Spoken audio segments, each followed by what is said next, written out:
기도 전략이라고 하는 제목으로 은혜를 나누려고 합니다. 사탄은 우리 성도들이 하나님과 기도하는 것을 어떻게 하든지 방해하려고 합니다. 그래서 이 사탄은 크게 두 가지로 기도를 방해하는데, 첫 번째 방법은 기도를 하지 못하게 하는 거예요.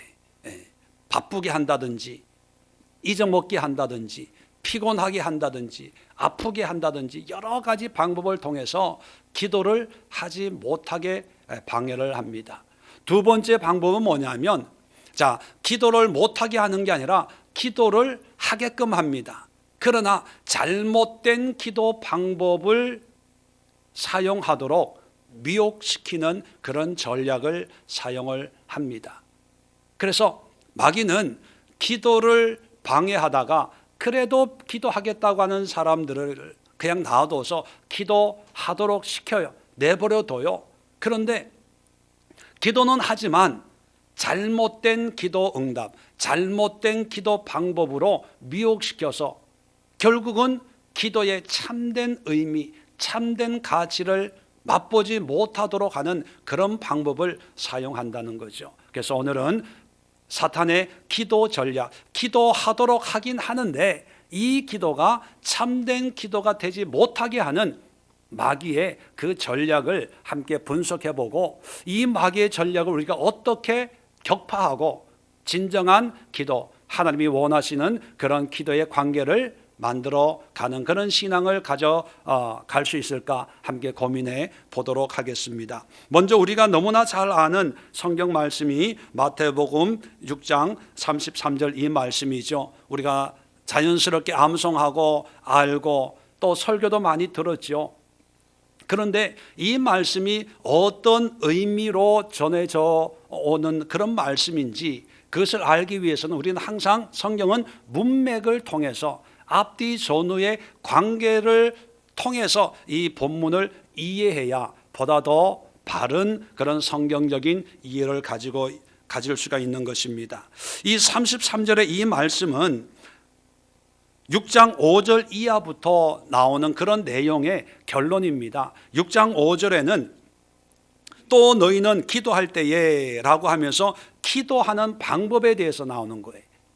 다시 말하면 예수님이 기도에 대해서 말씀을 해주면서 우리가 잘 아는 주기도문을 설명을 해주고, 또 우리의 일상을 통해서 무엇을 먹을까, 무엇을 입을까 염려, 걱정, 근심이 많지 않습니까? 그런 기도하지 않고 염려, 근심만 하는 그런 사람들을 이야기하면서 하물며 너희 일까 보냐라고 하면서 기도에 대해서 33절의 결론이 바로 너희는 먼저 그의 나라와 그의 의를 구하라.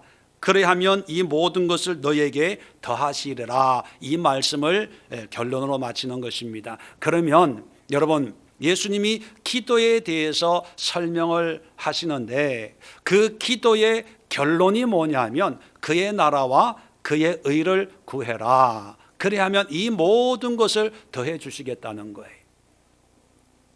금도끼, 은도끼 이야기 아시죠? 나무꾼의 그 금도끼, 은도끼 이야기가 바로 오늘 결론과 똑같은 거예요. 여기에 대해서 금도끼, 은도끼 스토리는 다시 말씀드리지 않겠습니다. 궁금하신 분들은 식사하시면서 옆 사람에게 물어보세요. 거의 대부분 알고 있는 분이에요. 모르는 분은 이민 오신 분입니다. 이 금도끼, 은도끼 그리고 쇠도끼를 세 개를 동시에 가질 수 있었던 이유가 뭐예요?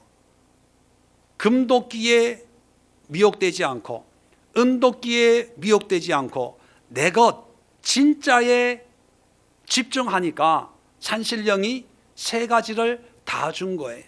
근데 이 이야기를 듣고 욕심 많은 사람이 나무하러 가가지고 일부러 도끼를 연못에 빠뜨렸죠. 역시 산신령이 나타나가지고 금도끼를 보여주면서 이게 네 거냐? 그랬더니만 그 욕심 많은 나무꾼이 뭐라 그래요? 예, 그게 내 겁니다. 결국은 아무것도 가진 게 없어요. 왜요? 욕심 부려서.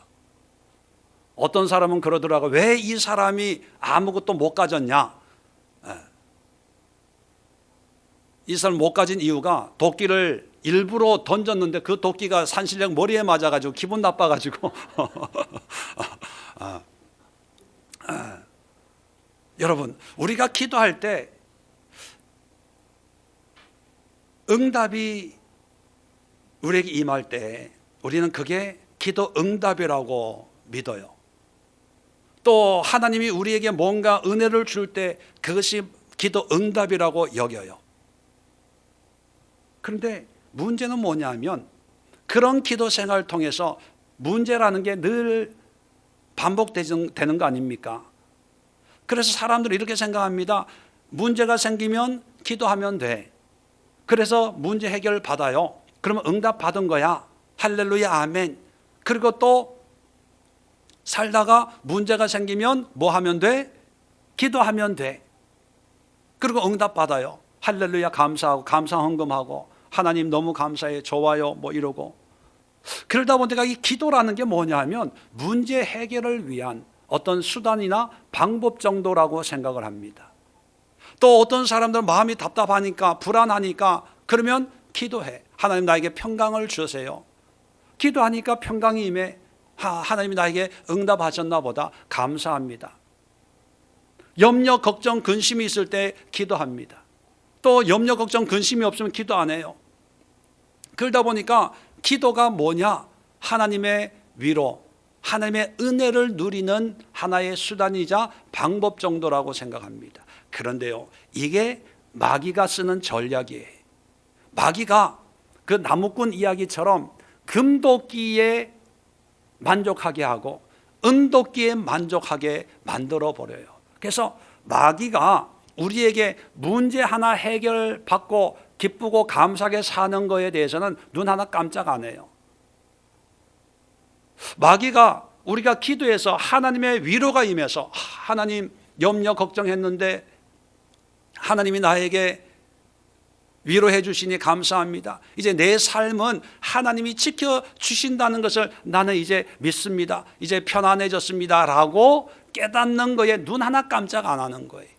왜냐하면 마귀에게는 더 중요한 게 있는데 그 중요한 것을 못 누리게 하기 위해서 때로는 문제로, 때로는 위로로, 때로는 평안으로 우리에게 기도 응답이라고 하는 포장으로 감싸가지고 거기에 만족해 함으로 더 이상 기도하지 못하게 만드는 그런 전략을 사용한다는 것입니다. 자, 오늘 33절의 결론이 뭐라고요? 기도는 그의 나라와 그의 의를 구하는 거예요. 문제를 구하는 것이 아니고 응답을 구하는 것이 아니고 마음의 위로를 구하는 것이 아니라 그의 나라와 그의 의. 그러면 그의 나라는 누구의 나라입니까? 하나님의 나라지요. 하나님의 나라라는 것은 결국은 뭘 구하라는 거예요? 하나님을 구하라는 거예요. 하나님이 왕이시고 우리는 그의 백성이고, 자, 나라라고 하는 것은 왕의 주권이 미치는 곳이거든요. 하나님의 주권, 하나님의 권세가 미치는 그런 하나님의 나라, 다시 말 하나님 자신을 구하라는 거예요. 그러면 하나님의 의라는 거 하는 것은 뭐예요? 의. 말 그대로 문자적으로는 하나님 보시기에 옳은 거예요. 옳은 거. 의롭다, righteousness, 옳다, 바르다. 그러면 하나님이 보시기에 옳다는 것은 뭘까요?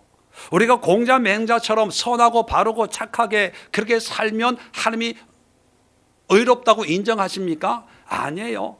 의인은 없나니 한 사람도 없어요. 세상에 어떤 가치나 윤리 도덕으로는 절대로 하나님의 의를 이룰 수가 없습니다. 성경에 있는 하나님의 의는 오직 하나예요. 하나님 자신이, 하나님의 말씀의 의고, 하나님이 우리에게 주신 율법 자체가 의고, 하나님이 육신이 되신 예수 그리스도가 의예요. 복음에는 하나님의 의가 나타났나니 믿음으로 말미암게 한다고 로마서 1장 17절에 말씀하고 있거든요. 복음의 의가 나타났는데 복음 예수 그리스도 안에 의가 나타난 거예요. 로마서 3장 21절에 보면 율법 외에 다른 한 하나님의 의가 나타났는데 그 의가 뭐냐? 예수 그리스도를 믿음으로 말미암는 의다, 이렇게 말씀하고 있습니다. 하나님이 옳게 여기는 것은요, 예수 그리스도를 믿는 믿음의 삶, 믿음으로 말미암는 의만이 의가 되는 거지, 아무리 믿지 않고 자선하고 바르게 살고 자기의 전 재산을 어디에 기부했다고 해서 그게 하나님 보시기에 의롭게 사는 게 절대로 아닙니다. 우리의 의는 오직 예수 그리스도예요. 예수 그리스도.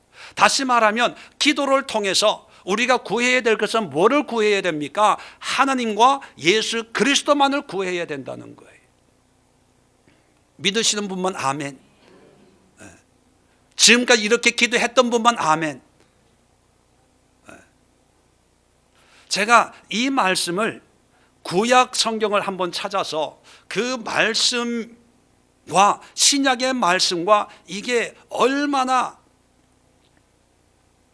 일치가 되고 연합이 되고 똑같은 의미인지를 실제적인 예를 찾아보면서 설명을 해 드리려고 합니다. 자, 출애굽기 33장으로 한번 앞으로 가보시면 우리가 잘 아는 모세의 기도의 내용들이 나오는데, 자, 출애굽기 32장과 33장의 그 배경은 우리가 잘 아는 금송아지 사건 때문에 모세가 하나님 앞에 용서를 구하는 그런 기도의 내용입니다.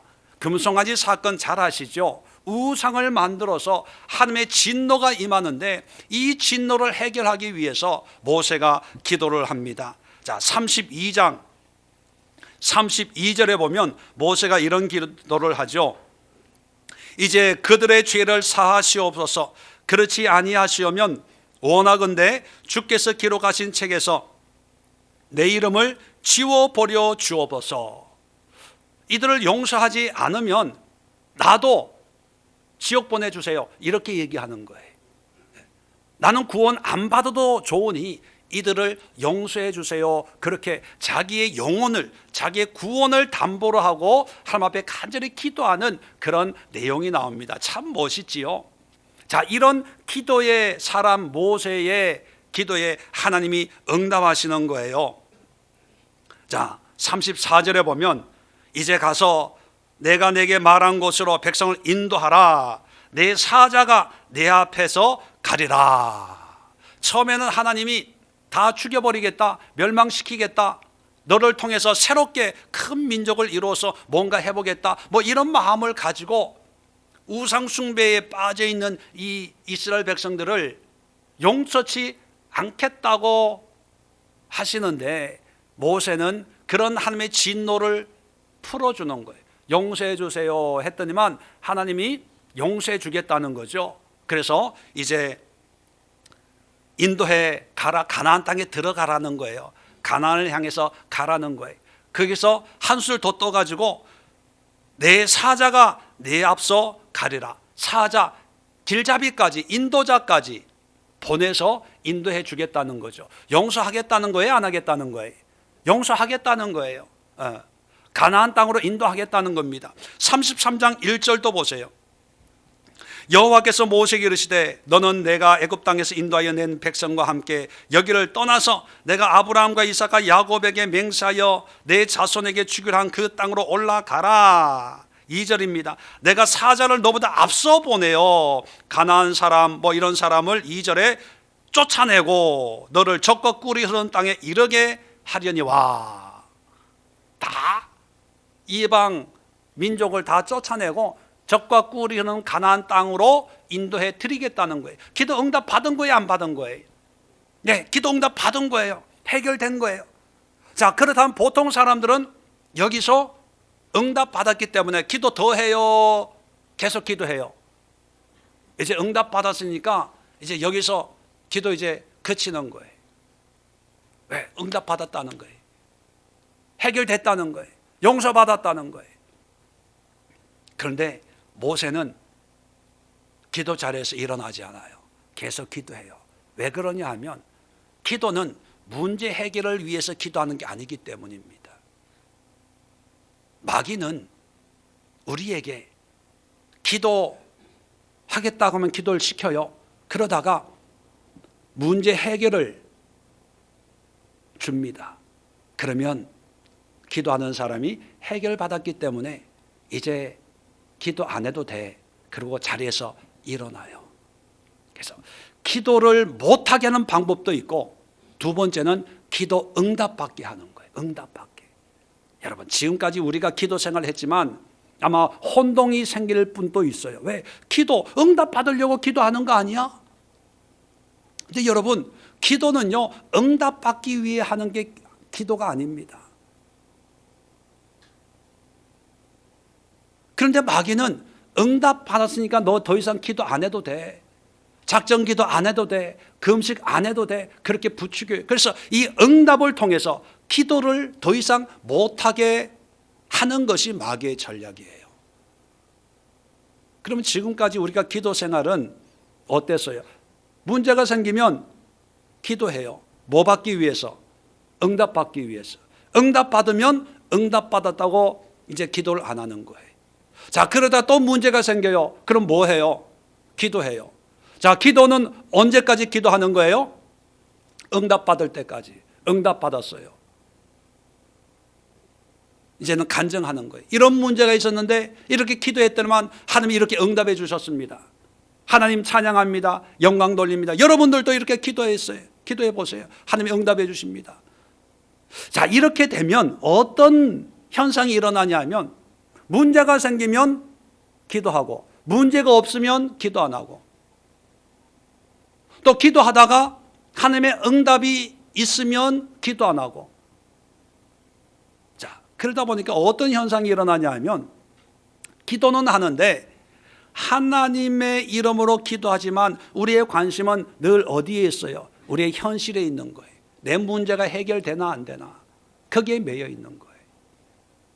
자, 예수님께서 공생을 하시면서 수많은 환자들을, 귀신 들린 사람들을 치료해 주셨어요.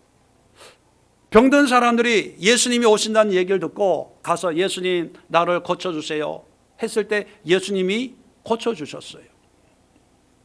그러면 고친 사람들은 너무 기쁘죠. 예수님이 고쳐주셨다는 거예요. 예수님이.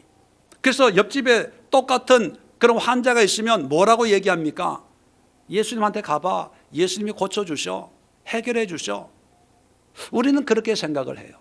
그런데 예수님 자신은 예수님이 직접 치료하시고 귀신을 쫓아내시고 기적과 이적을 통해서 사람들의 어떤 그런 문제를 해결해 주시는 예수님 본인은 본인의 그런 사역을 어떻게 이해하셨을까? 어떻게 생각하셨을까? 사람들의 문제를 해결해 주는 사역이라고 생각했을까? 아니면 다른 의도가 있었을까? 자, 마태복음 11장을 열어보세요. 마태복음 11장 2절에 보면 요한, 세례 요한입니다. 요한이 옥에 갇혔는데 예수님의 이야기를 듣고 제자를 보냅니다. 물어봐요. 3절에 예수께 여짜오되 오실 그 이가 당신입니까? 우리가 다른 일을 기다려야 합니까? 이렇게 물어봐요. 무슨 얘기냐면 예수님 당신이 메시아가 맞습니까? 아닙니까? 예수님의 신분을 확인해 보려고 사람을 보낸 거예요. 자, 여기에 예수님이 4절에 대답하여 이렇게 얘기합니다. 너희가 가서 듣고 보는 것을 요한에게 알리되. 5절에 맹인이 보며 못 걷는 사람이 걸으며 나병 환자가 깨끗함을 받으며 못 듣는 자가 들으며 죽은 자가 살아나며 가난한 자에게 복음이 전파된다 하라. 누구든지 나로 말미암아 실족하지 아니는 자는 복이 있도다 하시니라. 뭐예요? 요한에게 너 스승에게 가서 내가 지금 맹인이 보고 못 걷는 사람이 걷고 나병 환자가 치료받고 소경이 듣고 죽은 자가 살아나고 가난한 자에게 복음이 전파되는 이런 사역을 하고 있다는 것을 알려주라는 거예요. 그죠? 그러면 이게 무슨 의미입니까? 예수님의 신분에 대해서 얘기하는 거예요. 내가 이런 사역을 하고 있으니까 그래서 구약에 예언되어진 메시아가 바로 나야 라고 하는 예수님의 신분에 대해서 말씀해 주는 그런 의미입니다.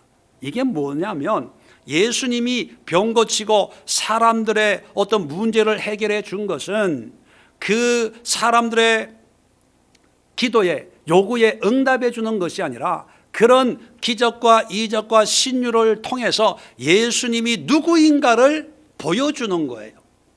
나는 이런 사람이야, 이런 신분이야 라고 보여주기 위해서 이런 역사들을 이루었다는 거예요. 그러면 그런 역사를 통해서 우리는 예수님이 하나님의 아들이시구나, 예수님이 우리의 메시아시구나, 우리의 그리스도시구나 라고 하는 것을 깨달아야 되는데, 그렇게 깨달아요, 못 깨달아요? 그건 깨닫지 않고 예수님이 나를 고쳐주었어, 내 문제 해결해 주었어, 그러니까 당신도 그런 문제 있으면 예수님한테 가봐, 예수님이 고쳐주셔. 내 문제에만 집중을 해요. 내 문제에만. 요한복음을 공부할 때 교회에 있을 때마다 말씀드렸는데 표적이라는 말이 있어요. 가나의 갈릴리의 첫 번째 표적, 혼인잔치에 물을 포도주로 바꾸는 거. 그걸 왜 표적이라고 얘기하냐면 물이 포도주로 바뀐 거에 의미가 있는 게 아니라 물을 포도주로 바꾸시는 예수님에게 의미가 있는 거예요. 그런 걸 보면서 예수님이 그리스도시구나, 하나님의 아들, 우리의 메시아시구나 라고 생각을 하고 그 예수님을 우리의 구주로 믿도록 하는 첫 번째 표적인데, 사람들은 예수님을 보지 않고 뭐를 봐요? 물이 포도주로 변화된 거. 야, 예수님만 있으면 뭔가 대단한 일이 일어나겠네. 그러면서 자꾸 뭔가 기적과 이적을, 내 병도 고쳐주세요, 내 문제도 해결해 주세요, 귀신도 쫓아내 주세요. 자꾸 문제만 가지고 오는 거예요. 그 문제 해결을 받으려고 졸졸졸졸 쫓아다니는 거예요. 그런데 예수님은 그런 문제 가지고 오는 사람들을요 피해 다녔어요. 피해 다녔어요. 고쳐주면서도 너 내가 고쳤다고 얘기하지 마, 얘기하지 마. 여러분, 복음서, 시간 있으면 복음서를 한번 처음부터 다시 한번 읽어보는데 어떤 면에 집중해서 읽어보시냐 하면, 예수님이 치료하시고 귀신 쫓아주는 그런 사역을 하잖아요. 그런데 어떤 사람들은 고침받고 그냥 집으로 돌아가는 사람이 있는데, 어떤 사람은요 예수를 쫓더라, 예수님의 치료를 전하더라, 전파하더라, 뭐 그런 말씀이 있는 사람들이 있어요. 그 의미를 한번 묵상해 보세요. 지금까지 그냥 고침받았네, 소경이 눈을 떴네, 바디메오 같은 경우에 소경이 눈을 떴네, 그게 아니라 눈을 떴는데 예수를 쫓더라 이렇게 돼 있어요. 요한복음에도 보면 38년 된 병자 이야기가 나오죠. 내 자리를 들고 일어나 걸어가라 라고 했는데 어디로 걸어가요? 이 사람은 성전에 걸어가요. 거기서 구원이 이루어지는 거예요. 사람들은 병만 치료받으면 이게 끝이라고 생각을 해요. 그래서 집으로 가고 일터로 가고 먹고 사는 데로 가요. 그런데 그런 사람들 가운데 소수의 사람이 고침받고 해결받고 예수를 쫓아요. 하나님을 예배하러 가요. 거기에 구원이 있는 거예요. 뭐냐 하면 사람들은 내 문제 해결 받은 것이 기도의 응답이라고, 그게 끝이라고 여겼는데 그게 끝이 아니에요. 그건 기도의 시작이에요. 시작. 마귀가 미혹하는 거예요. 너 응답 받았으니까 더 이상 기도 안 해도 돼. 너 고침 받았으니까, 치료 받았으니까 더 이상 교회 안 가도 돼. 예배 안 드려도 돼. 하나님을 의지 안 해도 돼. 이제 너 건강해졌잖아. 이제 살아, 먹고 마시고 즐겨. 건강해졌으니까 허랑방탕해도 괜찮아. 뭐 아프면 또 기도하면 되지 뭐. 교회 가서 또 금식하면 되지 뭐. 작정 기도하면 되지 뭐. 또 건강해졌잖아. 이게 마귀의 미혹입니다. 자, 보세요. 오늘 출애굽기 33장 계속 보면, 자, 모세가 12절 보세요. 33장 12절.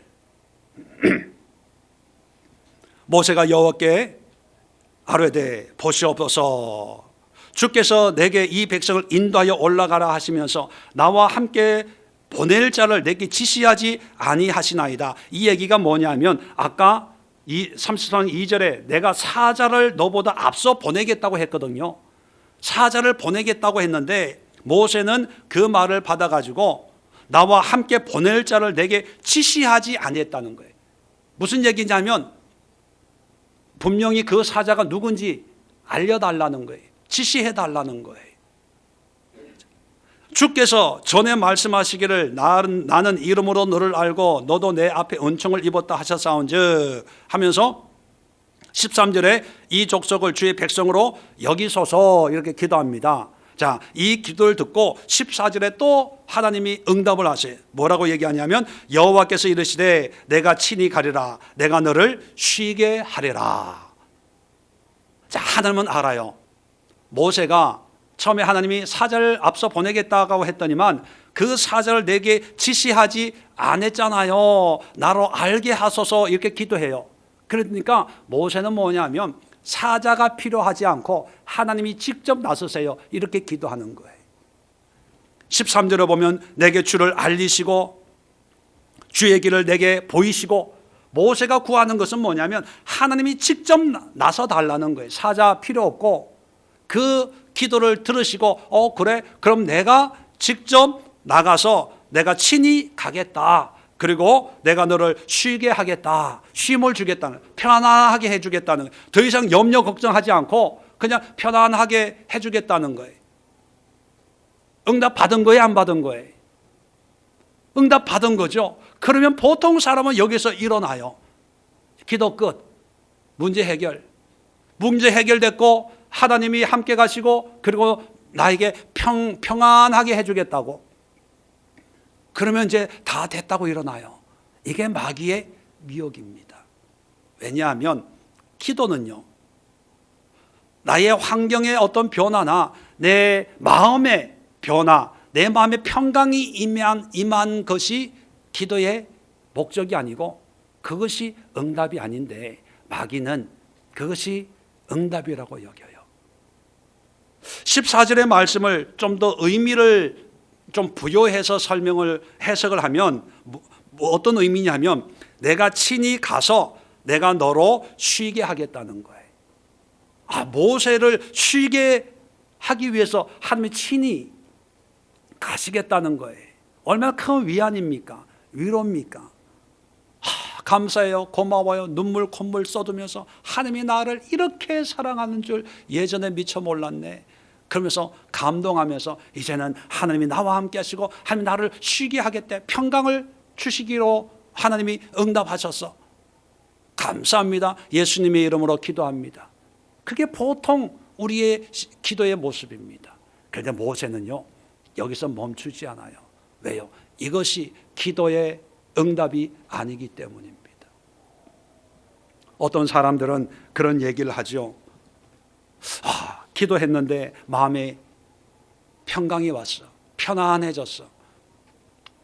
하나님이 나에게 이런 마음을 주신 걸 보니까 하나님이 함께 하실 것 같아. 하나님이 뭔가 일하실 것 같아. 뭐 여러 가지 의미를 담아서 이게 하나님이 주신 은혜라고 생각을 하고 이제 툴툴 이제 기도 자리를 일어나죠. 물론 문제 해결이 마귀가 주는 역사라는 얘기가 아닙니다. 또 마음의 평강이 마귀가 주는 미혹이라는 게 아닙니다. 거기서 멈춰서는 안 된다는 거예요. 기도해서 문제 해결 받아야 돼요. 그러나 거기에서 기도를 멈추면 마귀에게 미혹이 되는 거예요. 마귀는 기도를 못하게 하기 때문에 우리의 관심을 자꾸 문제에 매이게 하고, 또 우리의 마음에 평강이 임했냐 안 임했냐, 환경의 변화가 있냐 없냐, 이걸로 기도의 응답을 삼아서 기도를 못하게 하기 때문에 마귀의 미혹에 빠지지 않기 위해서는 진정한 기도의 응답이 뭔가를 우리가 분명히 알아야 된다는 거예요. 그래서 모세는요 내가 너를 쉬게 하겠다라고 하는 하나님의 음성에도 아멘 감사합니다 이걸로 끝나지 않고 계속 기도하는 거예요. 열왕기상 18장에 보면 갈멜산에서 엘리야가 기도하는 그 기도의 모습이 나옵니다. 불이 임하고요, 그 다음에 비를 부르는 기도를 할 때 손바닥 같은 그런 구름이 떠 있는 징조를 보고 이제 곧 큰 비가 올 거니까 빨리 왕궁으로 피하십시오라고 하는 그런 장면이 나와요. 그죠? 얼마나 놀라운 역사입니까? 그런데 그 18장의 그런 역사들이 일어나는데 이제 19장을 오면 몇 줄 안 가서 이 엘리야가 로뎀나무 아래 앉아가지고 어떤 기도를 해요? 차라리 죽는 게 낫습니다. 죽는 게 나아요. 그런 기도를 해요. 왜 그럴까요? 왜 그런 기도를 해요? 기도하면 불이 임하고 기도하면 비가 올 때 하나님 나와 함께하는 것 같아. 그런데 뒤돌아서서 이세벨이 나를 죽인다고 하는 그런 환경에 가니까 하나님이 없는 것 같아. 뭐예요? 한마디로 환경에 매이는 거예요. 환경에. 상황에 매이는 거예요. 하나님을 신뢰하는 게 아니라 환경에서 하나님의 어떤 응답이나 역사가 일어나면 하나님이 함께 하시는 거고, 똑같은 하나님의 인도하심 가운데 있지만 환경이 힘들어지고 어려워지면 하나님이 없는 것 같고 세상이 무너진 것 같고, 그러니까 이 신앙이라는 게 하나님을 믿고 하나님을 신뢰하는 그런 굳건한 믿음의 반석 위에 있는 게 아니라 철저하게 환경에 현실에 기반을 둔 그런 신앙으로 전락할 수가 있는 거예요. 그러니까 어떤 분들은 기도할 때 내 마음에 평강이 임하면 하나님이 함께 하시는 줄 알고 감사해요. 또 환경에 뭔가 좀 좋은 일이 일어나면 하나님이 함께 하신다고 생각을 해요. 그런데 환경이 안 좋은 일이 일어나면 내 마음에 여전히 불안하고 염려가 있고 평강이 없으면 하나님이 내 기도 안 들으신다고 생각하고 기도대로 응답을 못 받는다고 생각하고, 말로는 하나님을 신뢰합니다, 믿습니다라고 하지만 그런데 뜯어보면요 철저하게 환경을 의지하는 거예요. 내 마음, 내 기분을 의지하는 거예요. 이게 무슨 신앙입니까? 그래서 마귀는요 우리의 약함을 알기 때문에 조금 기도하면 어떤 때는 마음에 평강이 와요. 하나님의 위로가 임해요. 내가 너를 사랑한다. 사랑하는 딸아, 사랑하는 아들아, 내가 너의 눈물을 보았노니 내가 너를 고쳐주리라.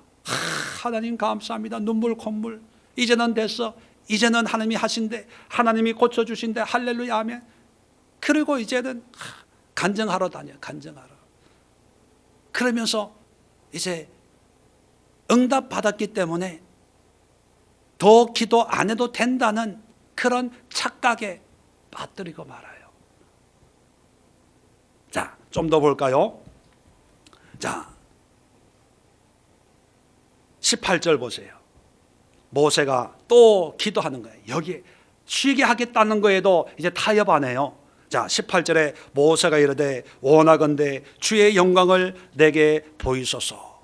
주의 영광을 보여달래. 주의 영광을. 그러면서 19절부터 23절까지 하나님의 영광을 보는 그런 장면이 나옵니다. 하나님의 사람의 모습으로 의인화해가지고 하나님의 얼굴을 보면 그 영광과도 다 죽으니까 뒷모습을 등만 살짝 봤다. 이게 뭐냐면 하나님의 영광을 경험했다는 거예요. 자, 보세요. 처음에 기도 시작은 무슨 기도로 시작을 했어요? 무슨 문제로 시작했어요? 금송아지 사건, 우상 숭배 사건으로 기도를 시작했는데 기도의 끝은 뭘로 끝을 내요? 하나님의 영광으로 끝을 내요. 그 우상 숭배 때문에 용서해달라고 기도했을 때 용서의 응답도 받았어요. 하나님 함께 가주세요 기도했을 때 함께 가고 너를 쉬게 해주겠다는 응답도 받았어요. 그런데 그런 현실적인 응답 거기에 만족하지 않고 결국 무슨 기도까지 해서 끝을 맺어요? 주의 영광을 보게 해주세요.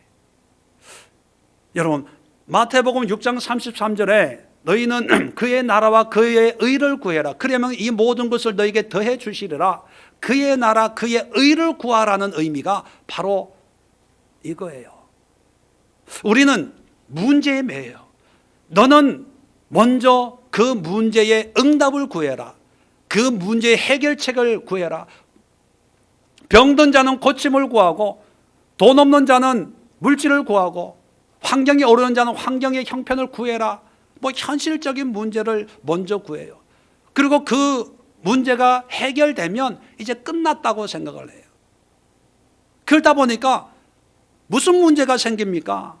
하나님의 영광을 경험하지 않아요. 그냥 간증거리만 해요. 간증거리. 그 간증이라고 하는 게 뭐예요? 이렇게 아팠는데 기도해서 고쳐주셨고, 이렇게 회사 부도 났는데 하나님이 이렇게 다시 재건시켜 주셨고, 이렇게 어려웠는데.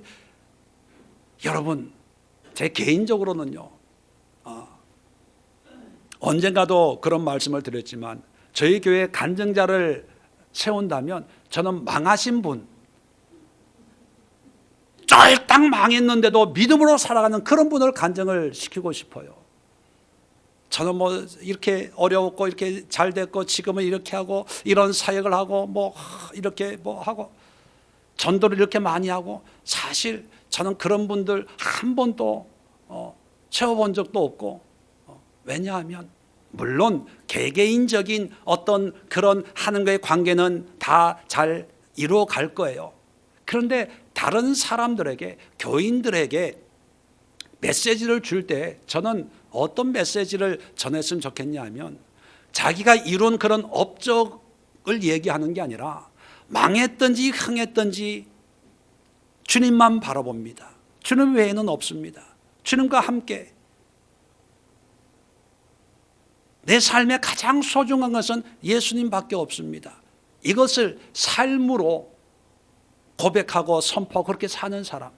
그런데 제가 미국에나 한국에 큰 교회만 있었으니까 뭐 웬만한 간증자, 어떤 목회자들 다 들어봤잖아요.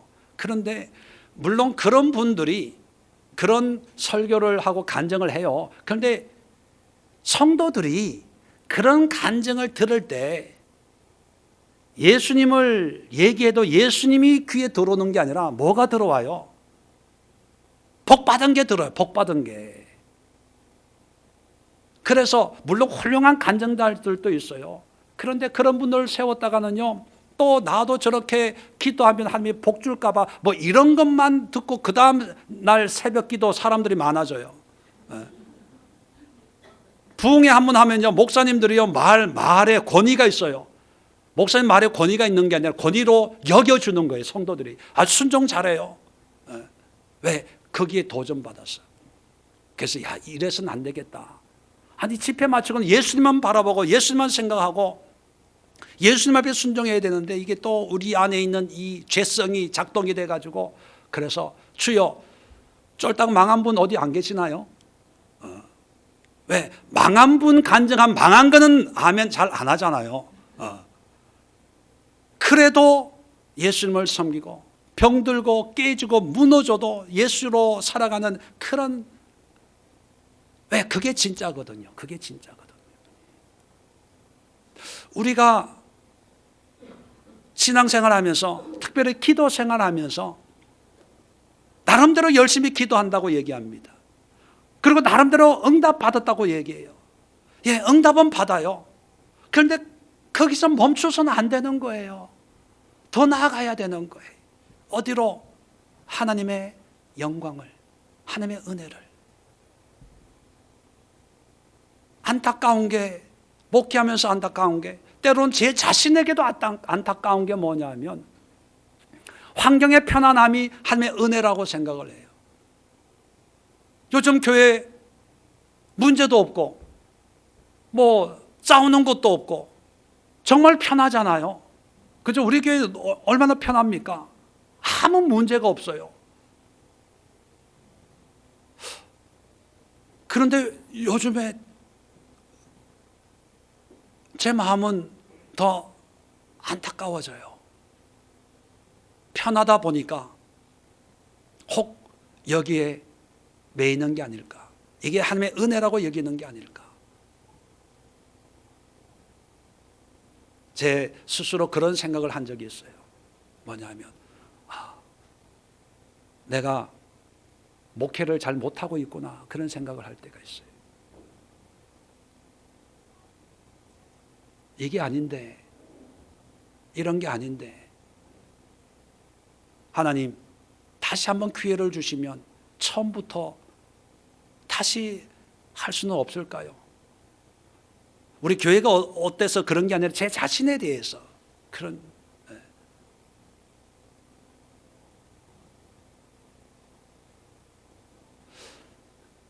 여러분의 신앙생활, 기도생활은 어떻습니까? 모세처럼 또 예수님의 말씀처럼 그의 나라와 그의 의를 구합니까? 아니면 여전히 그 문제와 씨름하다가 그 문제가 해결되면 할렐루야 감사합니다. 문제가 해결 안 되면 여전히 힘들게 살아가고 또 내 마음 하나님 나를 위로해 주세요. 나에게 희망을 주세요. 소망을 주세요. 여전히 내 가정, 내 문제 그게 해결되면 감사헌금하고 찬양하고 고백하고 그게 안 되면 여전히 또 불평불만하고. 제가 그런 얘기할 때가 있습니다. 아침에 출근하면서 기도하고 하나님 오늘 또 인도해 주세요. 퇴근하면서 하나님 감사합니다. 오늘 안전하게 인도해 주세요. 이건 기도가 아니라고, 그건 믿음 생활 아니라고 얘기합니다. 그게 신앙생활 아니에요. 오늘 하루 안전하게 주님 함께 해주세요. 감사합니다. 안전하게 집에 올 수 있도록. 여러분 그건 기도의 모습을 가지고 있는 마귀의 미혹이에요. 거기에서 머물지 말고, 물론 그 자체가 나쁘다는 게 아닙니다. 그런 기도를 시작했다면 그런 기도를 통해서 더 나아가서 뭐를 구해요? 하나님을 구해야 돼요. 하나님의 영광을 구해야 되는 거예요. 시작은 금송아지 우상 숭배의 회개로 시작을 했다가 그 끝은 하나님의 영광으로 끝나는 것처럼 내 질병으로 시작했다가 질병 고침받는 것으로 끝나는 것이 아니라 이 질병을 통해 내가 하나님을 만나는 것으로 끝을 내야 된다는 거예요. 내 자녀의 문제를 가지고 기도하다가 이 자녀가 어떤 문제가 해결되는 것으로 끝나는 것이 아니라 자녀의 문제로 기도했지만 결국은 그 문제를 통해서 내가 예수를 만나고 예수의 은혜를 경험하고 하나님의 영광을 보는 것으로 끝을 내야 된다는 거예요. 그런데 예수님 하나님과 관계없이 매일 하루 하나님 안전하게 인도해 주셔서 감사합니다. 먹고 사는데 문제가 없게 해주셔서 감사합니다. 오늘도 건강하게 해주셔서 감사합니다. 이게 무슨 기도입니까? 다 마귀에게 미혹이 되는 거예요. 예수님께서도 기도로 시작해서 주기도문으로 시작을 하고 우리에게 가르쳐 주셨어요. 그런즉 너희는 그의 나라와 그의 의를 구하래요. 금도끼 은도끼 구하지 말고 정말 본질적인 거 하나만 내가 구하면 금도끼도 주고 은도끼도 주고 네 거도 줄게. 바로 그게 예수님의 말씀 아닙니까? 마태복음 5장 6절 한번 찾아보세요. 그래서 예수님의 산상수훈을 시작하기 전에 우리가 너무나 잘 알고 있는 마태복음 5장 6절, 의에 줄이고 목마른 자는 복이 있나니 그들이 배를 부를 것이며.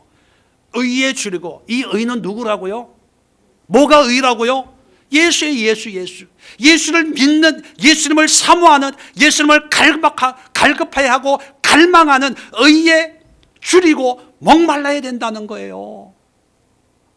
갈증이 나가지고 하루도 예수의 은혜가 없으면 나는 살 수가 없어요.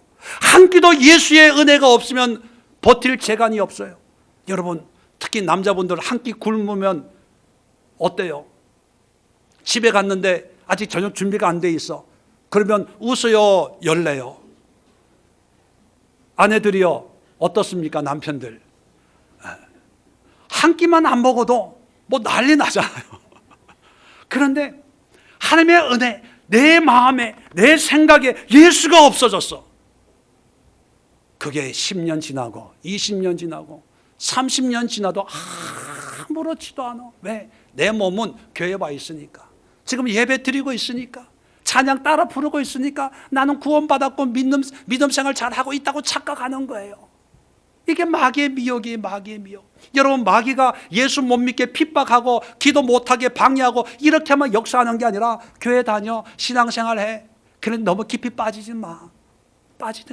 적당하게 여기까지만 해. 기도해. 40일 기도해. 근데 가서 자. 너 피곤하잖아. 네 문제만 가지고 기도해.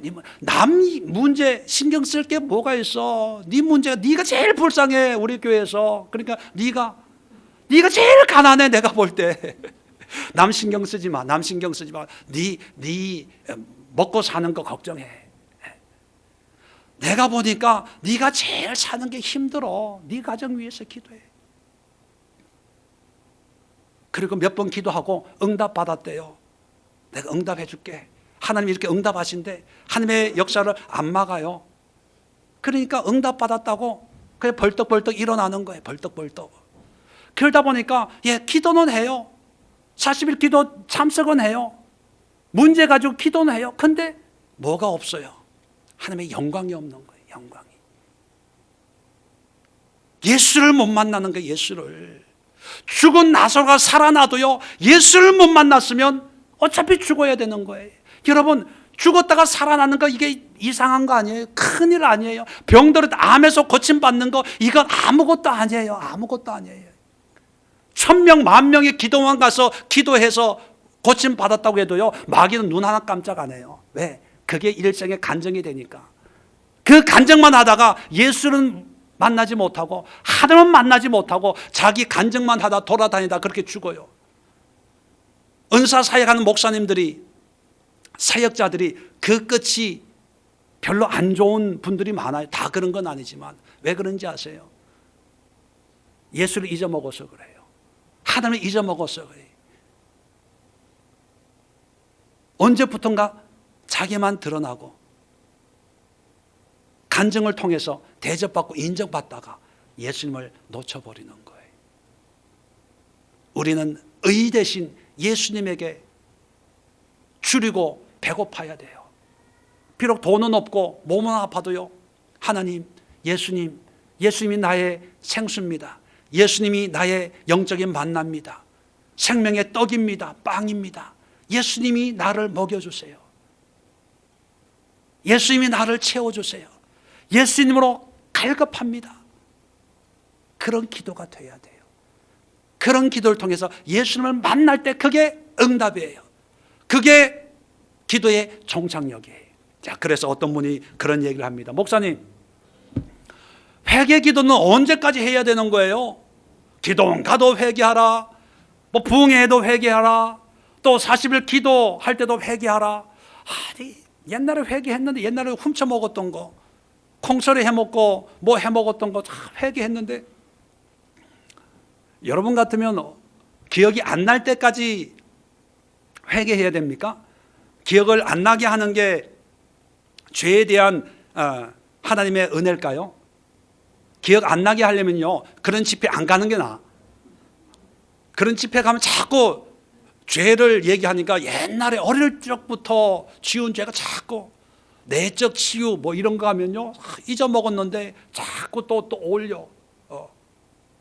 콩소리 해먹고 거짓말 해먹고 어머니한테 책 산다고 그랬다가 책 안 사고 제가 많이 써먹었거든요. 네.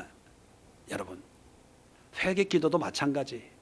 음란과 간음과 술 취함과 방탕함으로 기도했지만 그 끝은 뭐로 끝나야 돼요?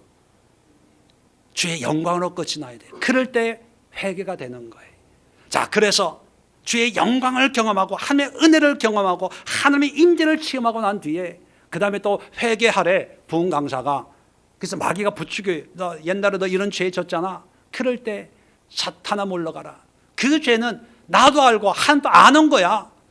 뭐 아는 거 가지고 뭐 그래 치아라마 꺼져. 담대해질 수가 있는 거예요. 그런데 목사님, 언제까지 회개해야 돼요? 이렇게 물어보는 그 자체가 회개가 된 거예요, 안 된 거예요?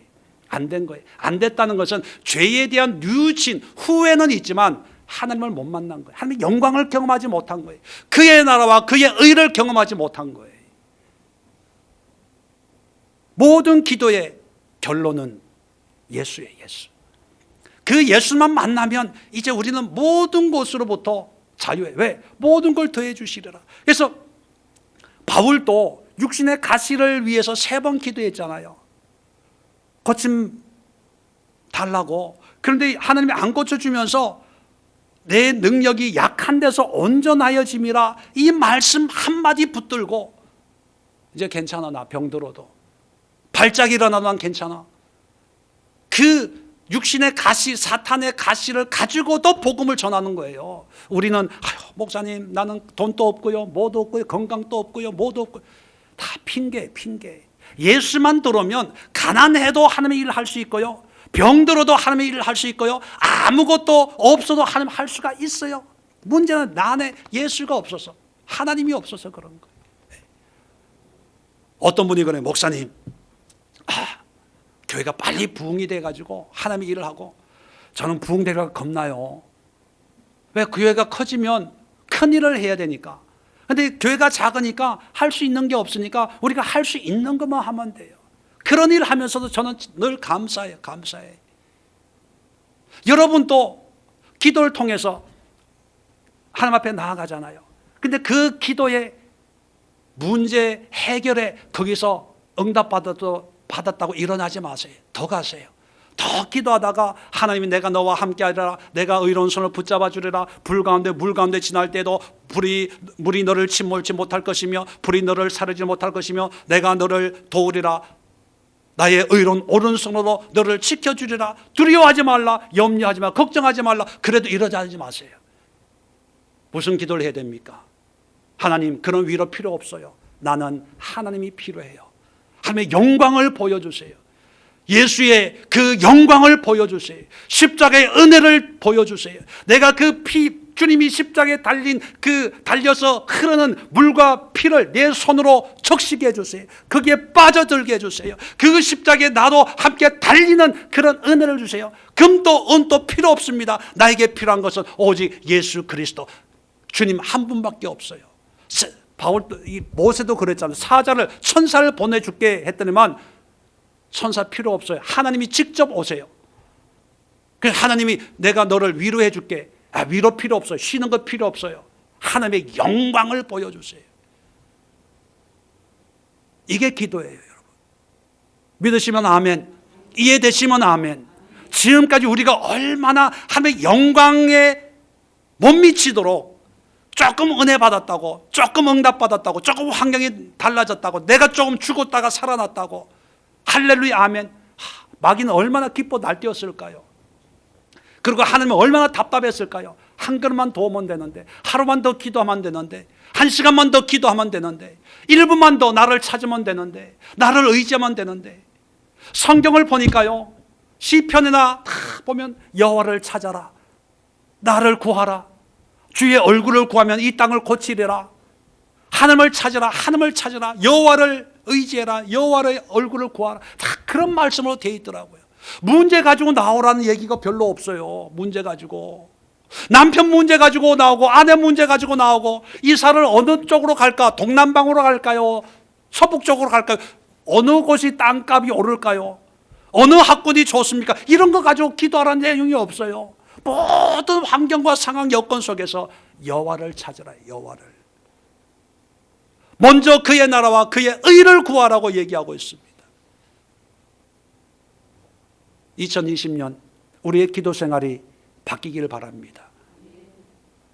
2020년부터 우리의 신앙의 삶이 바뀌어져서 건강한 하나님이 기뻐하시는 그런 신앙인으로 세우기 위해서 전하고 권하고 가르쳐서 그리스도 안에 완전한 자로 세워지는 그런 은혜가 우리 모두에게 임하기를 주의 이름으로 축원을 드립니다. 기도합니다. 좋으신 하나님, 은혜와 사랑을 감사합니다. 의에 줄이고 목마른 자가 복이 있나니 그들이 배부를 것임이라. 너희는 먼저 그의 나라와 그의